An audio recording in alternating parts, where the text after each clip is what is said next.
میں نے کی دعوت کی دھوم میں مچاؤں، عطا ایسا کر حوصلہ یا الہی۔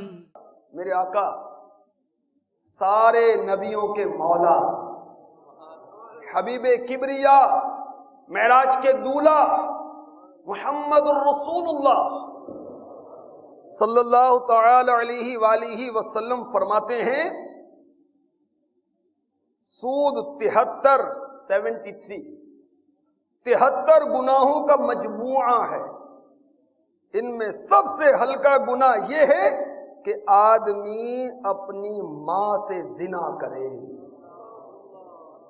اس کو غیرت مند کہیں گے، بے غیرت کہیں گے؟ اس سے بڑا بے غیرت کون ہوگا جو ماں کے ساتھ مکالہ کرے؟ اب تو حاجی صاحب بنا، پھر تو سیٹھ صاحب بنا، پھر تجھے لوگ سلام کرتے تیرے مال کی وجہ سے، تیری دولت کی وجہ سے۔ اللہ کی بارگاہ میں تیرا کیا مقام ہے تجھے مرنے کے بعد پتہ چلے گا۔ آج تو بہت خوش ہے اپنی مال و دولت کی وجہ سے کہ میں نے فلاں سے سود لے لیا، فلاں سے فلاں کو پھر لیا، فلاں کو لوٹ لیا، فلاں کو چکر دے دیا، اتنا مال جمع کر لیا، اتنے درہم جمع کر لیے، اتنے ڈالر جمع کر لیے، اتنی پراپرٹی بنا لی، اتنا بڑا مکان بنا لیا، ایسی لیٹسٹ ماڈل کی گاڑی لے لی۔ اگر اللہ تعالیٰ ناراض ہو گیا تیرا بیڑا غرق ہو جائے گا۔ جی ہاں، سنیے، سنن ابن ماجہ کی حدیث میں میرے آقا علیہ الصلوۃ والسلام فرماتے ہیں معراج کی رات میرا گزر کچھ ایسے لوگوں پر ہوا جن کے پیٹ مکانوں کی طرح تھے، پیٹ مکانوں کی طرح تھے۔ ان میں سانپ تھے جو پیٹوں کے باہر سے نظر آتے تھے۔ میں نے پوچھا ہے جبریل یہ کون لوگ ہیں؟ عرض کی سود کھانے والے۔ کیا سزا ملی؟ پیٹ مکانوں کی طرح ہو گئے، بھرتا نہیں ہے نا پیٹ، مکانوں کی طرح پیٹ ہے اور اس میں سانپ بھرے ہوئے ہیں۔ قبلہ مفتی احمد یار خان نعیمی رحمۃ اللہ تعالی علیہ فرماتے ہیں مرآت شریف میں اگر آج معمولی سا کیڑا پیٹ میں پیدا ہو جائے تندرستی بگڑ جاتی ہے، آدمی بے قرار ہو جاتا ہے۔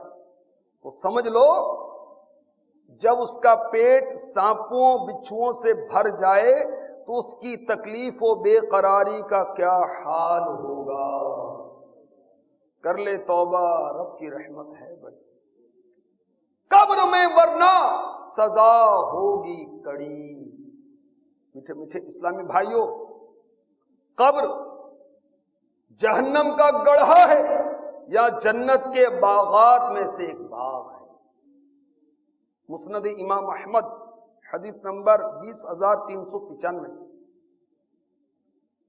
حضرت سیدنا ابی بکرہ رضی اللہ تعالی عنہ فرماتے ہیں میں نبی کریم رؤوف الرحیم علیہ افضل الصلاۃ والتسلیم کے ساتھ چل رہا تھا، آپ صلی اللہ علیہ وسلم نے میرا ہاتھ تھاما ہوا تھا، سبحان اللہ۔ ایک آدمی آپ کے بائیں طرف تھا، اس دوران ہم نے اپنے سامنے دو قبریں پائیں۔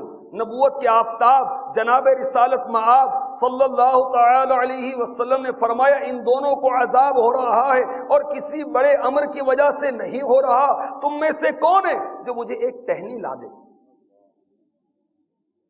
حضرت سیدنا ابو بکرہ رضی اللہ تعالی عنہ فرماتے ہیں ہم نے ایک دوسرے سے آگے بڑھنے کی کوشش کی، میں سبقت لے گیا اور ایک ٹہنی یعنی شاخ حاضر خدمت کی، آپ نے دو ٹکڑے کیے، دونوں قبروں پر ایک ایک ٹکڑا رکھ دیا، پھر فرمایا یہ جب تک تر یعنی سبز و تر و تازہ رہیں گی ان پر عذاب میں کمی رہے گی۔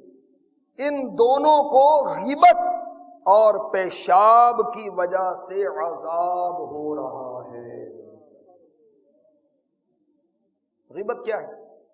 سنی بہار شریعت میں ہے حصہ 16 صفحہ 175، کسی شخص کے پوشیدہ عیب کو اس کی برائی کرنے کے طور پر ذکر کرنا۔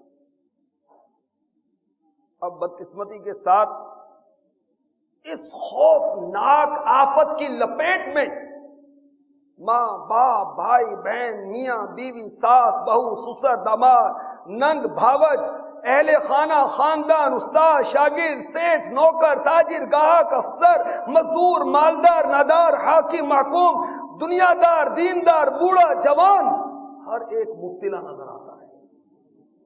اللہ کی پناہ، اللہ کی پناہ۔ یہ ہماری زبان جو نا یہ قابو میں نہیں، یہ چلتی رہتی، کبھی غیبت کرتی، کبھی چغلی کرتی، کبھی دلاداری کرتی، کبھی کچھ کبھی کچھ. اللہ کی پناہ، اللہ کی پناہ. کاش غیبت و چغلی سے بچنا نصیب ہو جائے. غیبت و چغلی کی آفت سے بچیں، یہ کرم یا مصطفیٰ فرمائیے. ظاہر و باطن ہمارا ایک ہو یا رسول اللہ، ظاہر و باطن ہمارا ایک ہو، یہ کرم یا مصطفیٰ فرمائیے. میں نے کی دعوت کی دھوم میں مچاؤں، عطا ایسا کر حوصلہ یا الہی.